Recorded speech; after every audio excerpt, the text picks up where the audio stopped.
Hello friends, good morning, जय श्री महाकाल। कैसे हैं आप लोग। तो आज 17 जनवरी है।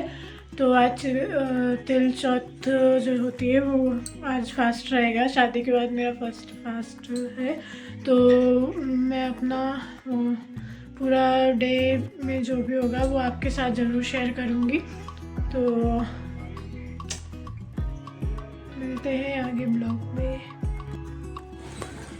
यहाँ पर हम पूजन की तैयारी कर रहे हैं। तो पूजन के लिए ना जो तिल होती है उसका तिलकुटा बनाते हैं। तो यहाँ पर मैंने नहा लिया था, नहाकर थोड़ा रेडी हो गई थी और उसके बाद ये पूजन की तैयारी कर रही हूँ। तो यहाँ पर तिलकुटा बनाने के लिए हमने ये सफ़ेद तिल ही लिए और उसको इस तरह से कूट लेते हैं।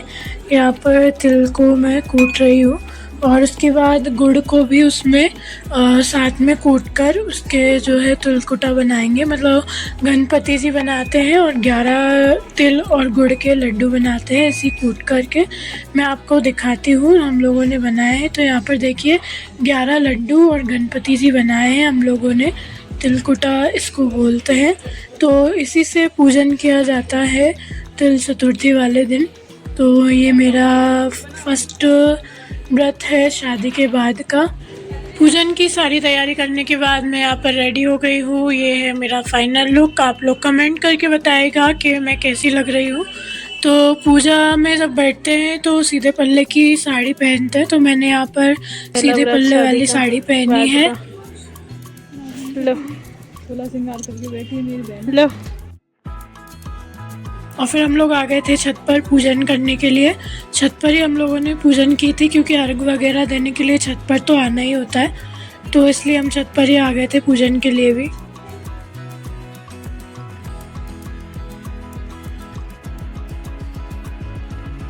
मैं अभी मम्मी के यहीं पे हूँ। तो यहाँ पर ही मैंने ये फास्ट रखा है। तो यहाँ पर मम्मी, मैं, चाची और मेरी सिस्टर, हम चारों ने मिलकर ये व्रत पूजन की थी। हम चारों ने ही व्रत रखा है। तो ये तिल चौथ वाला।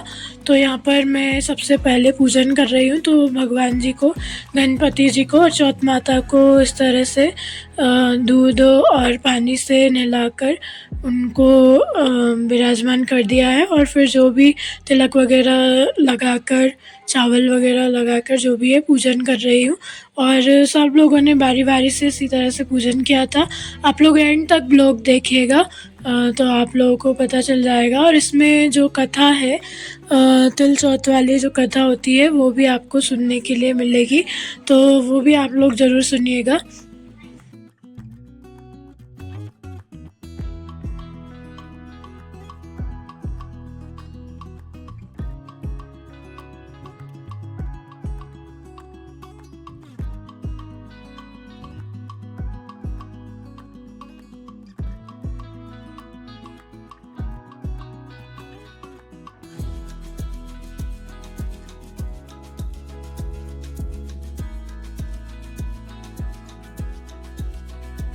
और यहाँ पर जो हम लोगों ने तिलकुटा वाले गणपति जी बनाए थे उनको भी वहीं विराजमान करके उनका भी पूजन करेंगे। और यहाँ पर देखिए जो भी तिलकुटा वाले लड्डू और तिलकुटा था वो थोड़ा थोड़ा सभी लड्डुओं में से और तिलकुटा में से थोड़ा थोड़ा चढ़ा देंगे गणपति जी को।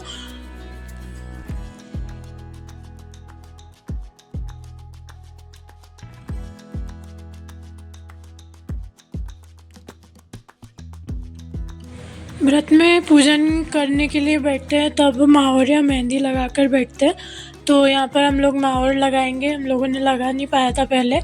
और उसके बाद कथा वगैरह पढ़ेंगे। वैसे तो मुझे मेहंदी लगी हुई थी लेकिन मम्मी ने बोला कि फ़र्स्ट टाइम व्रत रख रही है तो माहौर भी लगा ले। तो माहौर मैंने यहाँ पर माहौर लगा लेंगे। थोड़ी सी हल्दी और माहौर भगवान जी को चढ़ाकर उसके बाद यहाँ पर हल्दी माहौर लगाते हैं। तो यहाँ पर मैं और मेरी सिस्टर दोनों हल्दी माहौर लगा रहे हैं। और मम्मी और चाची ने भी लगाया था, वो शूट नहीं कर पाया हम लोगों ने। तो यहाँ पर हम दोनों लगा रहे थे। तो पहले उन लोगों ने बोला था पहले तुम दोनों लगा लो। तो हम दोनों लगा रहे थे तो हम लोगों की वीडियो शूट कर ली थी। मम्मी और चाची की हम लोगों ने वीडियो शूट नहीं कर पाई। बाद यहाँ पर मेरी दीदी ने कथा पढ़ी थी तो वो कथा आप लोग सुनिएगा।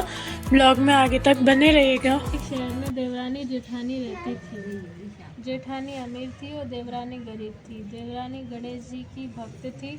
देवरानी का पति जंगल से लकड़ी काटकर बेचता था और अक्सर बीमार रहता था। देवरानी जेठानी के घर का सारा काम करती और बदले में जेठानी बचा हुआ खाना, पुराने कपड़े आदि उसको दे देती थी। इसी से देवरानी का परिवार चल रहा था। माह महीने में देवरानी ने तिल चौथ का व्रत किया। 5 आने का तिल व गुड़ लाकर तिलकूटा बनाया। पूजा करके तिल चौथ की कथा सुनी और तिलकूटा छीके में रख दिया और सोचा कि चांद उगने पर पहले तिलकूटा और उसके बाद ही कुछ खाएगी।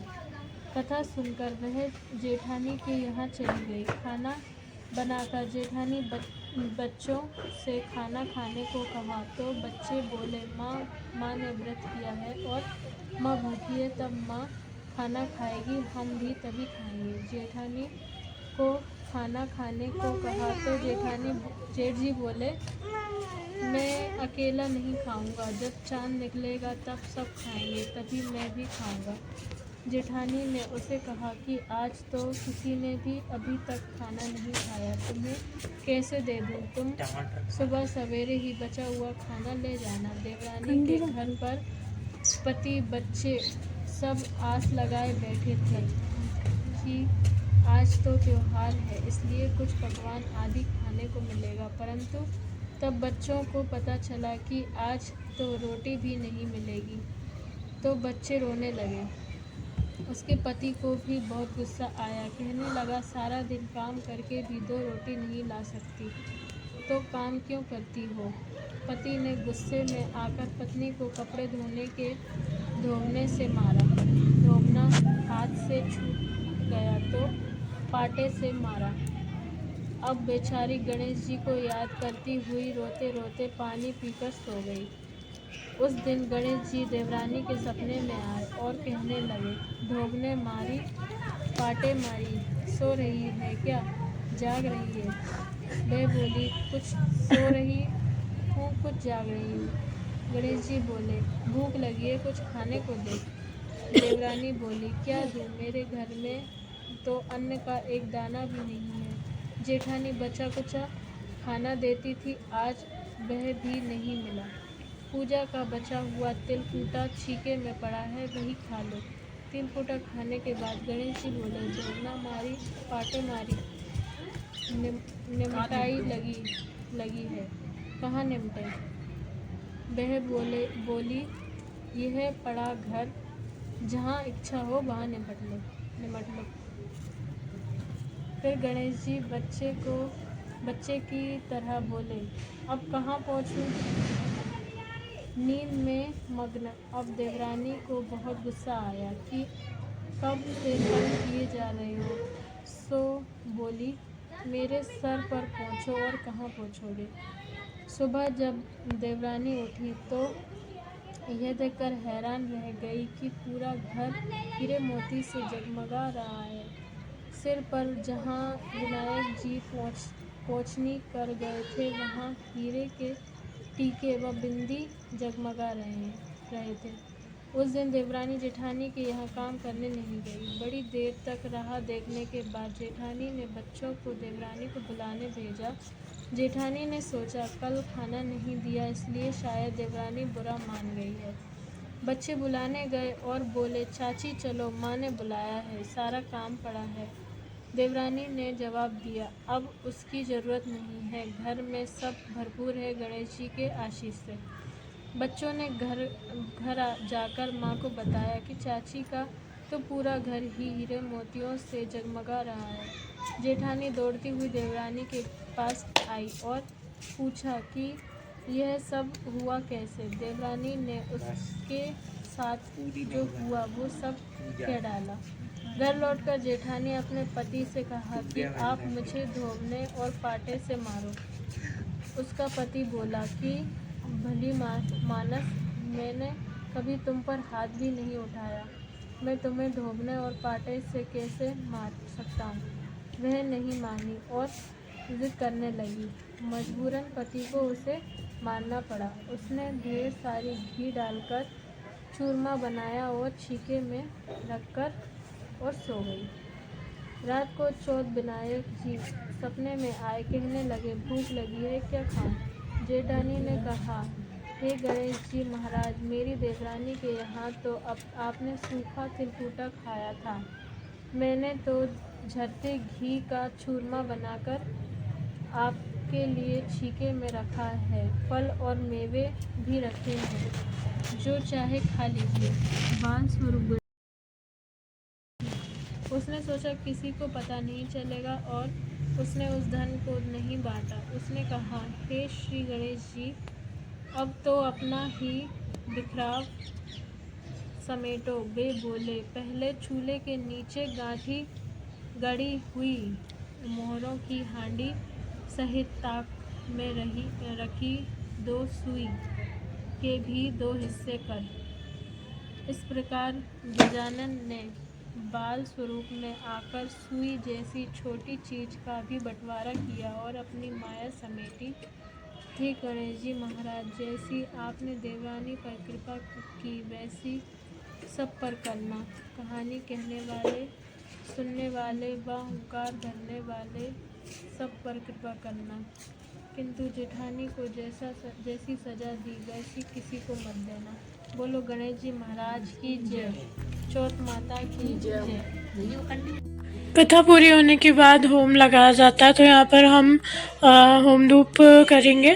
कंडी कर ली थी हम लोगों ने होम धूप करने के लिए, तो यहाँ पर मैं होम धूप कर रही हूँ। और उसके बाद गणपति जी की आरती करेंगे। फिर उसके बाद हम लोग सूर्य भगवान को अर्घ्य देंगे। चौथ का व्रत चांद देखकर खोला जाता है, तो रात में हम लोग चांद को अर्घ्य देकर चंद्रमा को, उसके बाद हम लोग अपना व्रत खोलेंगे। तो अभी सूर्य भगवान को अर्घ्य देंगे और उसके बाद रात में चंद्र भगवान को।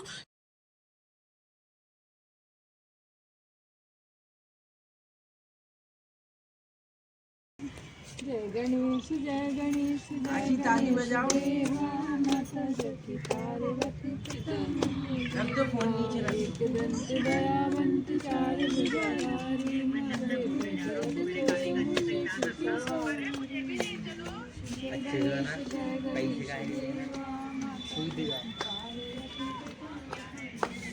पानी चलो फूल शरार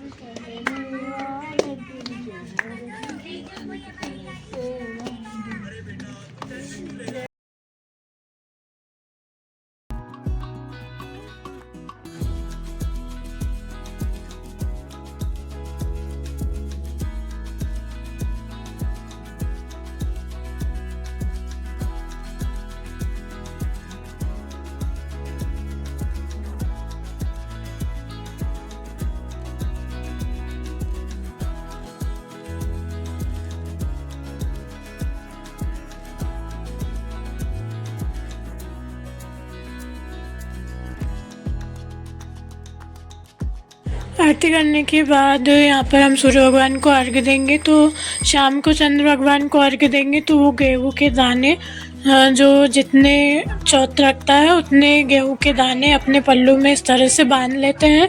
तो मैं 2 ही चौथ रखूँगी, एक तो ये तिल चौथ और एक करवा चौथ। तो मैंने यहाँ पर 2 गेहूं के दाने और एक फूल बांध लिया है। तो ऐसे ही जो जितनी चौथ रखता है, वैसे साल भर में 4 चौथ पड़ती है, तो जो जितने चौथ रखता है उस हिसाब से गेहूँ अपने पल्लू में बांध लेते हैं। तो मेरे यहाँ पर सभी मम्मी चाची सब लोग 2-2 चौथ ही रखते हैं, तो इस सभी ने 2 गेहूँ बांधे थे। तो यहाँ पर सब लोग देखिए, और सभी ने गेहूँ बांध लिए हैं अपने पल्लू में, और 2-2 गेहूँ ले लेंगे और सूर्य भगवान को यहाँ पर हम लोग अर्घ्य देंगे।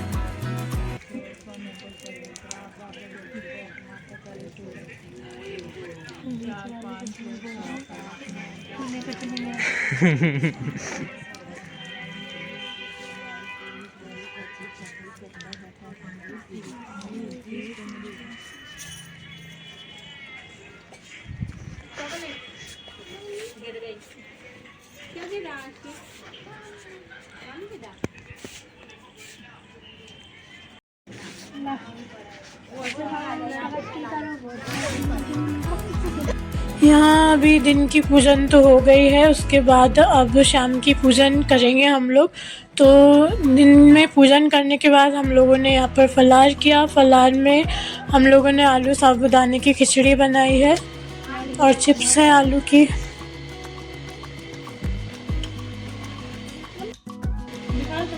आशी फलार कर रही है क्या? ये आशी भी फलार कर रही है। रात में टाइम हो रहा है 9:45 और फाइनली चंद्र भगवान आ चुके हैं और अब हम लोग फास्ट खोलेंगे।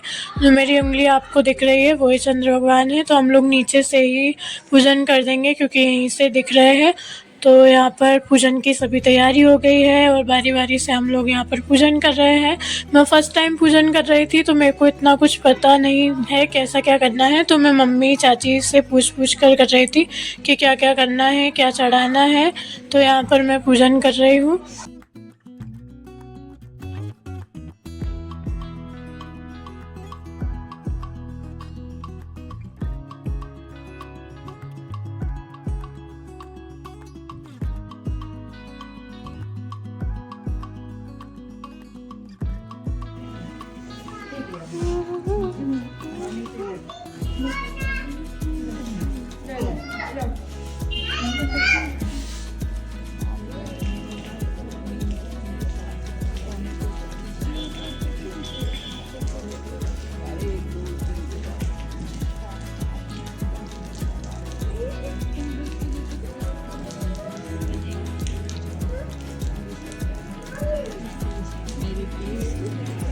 दिन में जो हम लोगों ने गेहूं के दाने अपने अपने पल्लू में बांधे थे, वही गेहूं के दाने से हमने चंद्र भगवान को अभी अर्घ दे दिया है। और उसके बाद यहाँ पर चंद्र भगवान की हम लोग आरती कर देंगे। फिर पूरी पूजन होने के बाद हम लोग यहाँ पर व्रत खोलेंगे।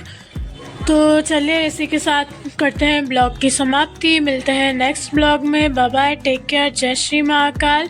आप लोगों को ब्लॉग कैसा लगा मेरे को कमेंट करके बताइएगा। वीडियो को लाइक कीजिएगा, शेयर कीजिएगा और चैनल को सब्सक्राइब कर दीजिएगा। बाय बाय, टेक केयर, जय श्री महाकाल।